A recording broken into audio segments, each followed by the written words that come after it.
Kira-kira kayaknya behind the scene wartawan yang Zoom itu yang boleh.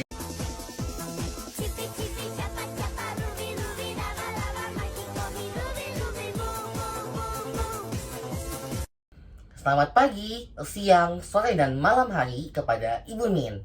Yang terhormat, Bu Min selaku guru bidang studi informatika, kami dari grup Kahuripan ingin mempresentasikan hasil dari diskusi kami mengenai tentang demokrasi di era digital.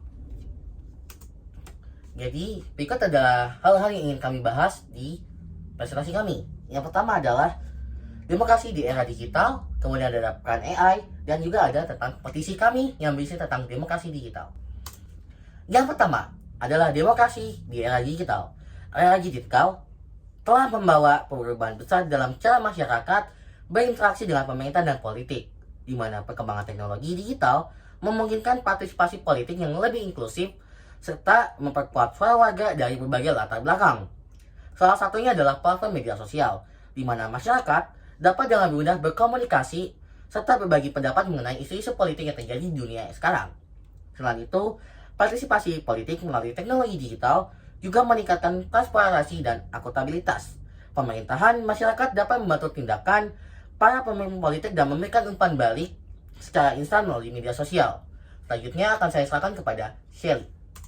Nah, Erlangga kan telah mengungkit-ungkit tentang sosial media. Selanjutnya saya akan membahas tentang sosial media dalam peningkatan partisipasi politik di kalangan gen muda. Nah, yang pertama yang akan saya bahas tentu saja mengenai perkembangan teknologi yang sudah terjadi di masa ini. Dan perkembangan teknologi tersebut tentu saja membuat sebuah kemajuan demokrasi yang membuat kegiatan demokrasi menjadi lebih digital dan lebih mudah untuk diakses, khususnya kepada kalangan gen muda. Nah, salah satu perangkat yang bisa digunakan yaitu sosial media.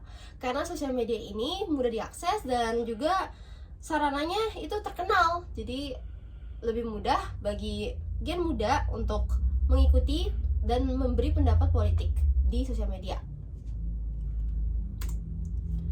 Selanjutnya yaitu tentu saja karena ada sosial media dan tentu saja ada politik dan tantangan mengenai e-voting. Nah, yang pertama yaitu resiko malfungsi atau error. Tentu saja karena ini merupakan perangkat digital, jadi tentu saja tetap akan ada sebuah resiko terjadinya kegagalan malware seperti bug atau error. Selanjutnya yaitu terjadinya peretasan atau bisa dibilang juga hacker. Tentu saja tetap ada hal-hal yang membuat hacker itu ingin melakukan peretasan. Untuk melakukan yang ketiga yaitu kecurangan. Jadi kecurangan itu tidak dapat dihindari ya. Dan yang keempat, keterbatasan cangkupan wilayah akibat kualitas SDM yang tidak merata. Nah, akan saya jelaskan maksudnya ini akibat cangkupan wilayah media sosial itu tidak dapat terlalu terbuka, tidak dapat terlalu mencakup semua wilayah karena masih terdapat wilayah yang agak susah mendapatkan akses internetnya, sehingga SDM-nya menjadi agak kurang untuk terkait dengan teknologi dan perkembangannya. Sehingga ini agak berhubungan dengan mereka yang menganggap bahwa EKTP ini agak kurang penting, yaitu poin yang terakhir. Jadi EKTP ini agak kurang dipandang karena dianggap bahwa tidak berguna dan dapat mencuri identitas kita, misalnya contohnya, karena masih terdapat pandangan mengenai masyarakat yang berpikir seperti itu. Dan juga akibat hal itu, bank data itu menjadi kurang mengenai informasi mereka, sehingga mereka tidak dapat melakukan voting juga, e-voting, karena tidak terdata EKTP-nya. Selanjutnya kami akan membahas bantuan teknologi AI dalam meningkatkan transparansi dalam pemerintahan. Teknologi sendiri dapat meningkatkan aksesibilitas dan akuntabilitas dalam pemerintahan pula.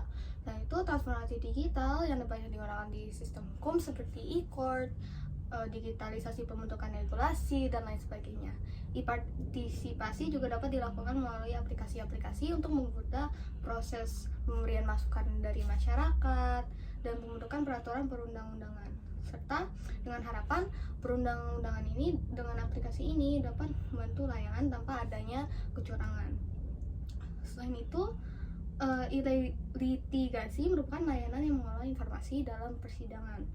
Jadi dalam Mahkamah Konstitusi yang berbasis dengan teknologi informasi untuk mengoptimalisasikan jangkauan.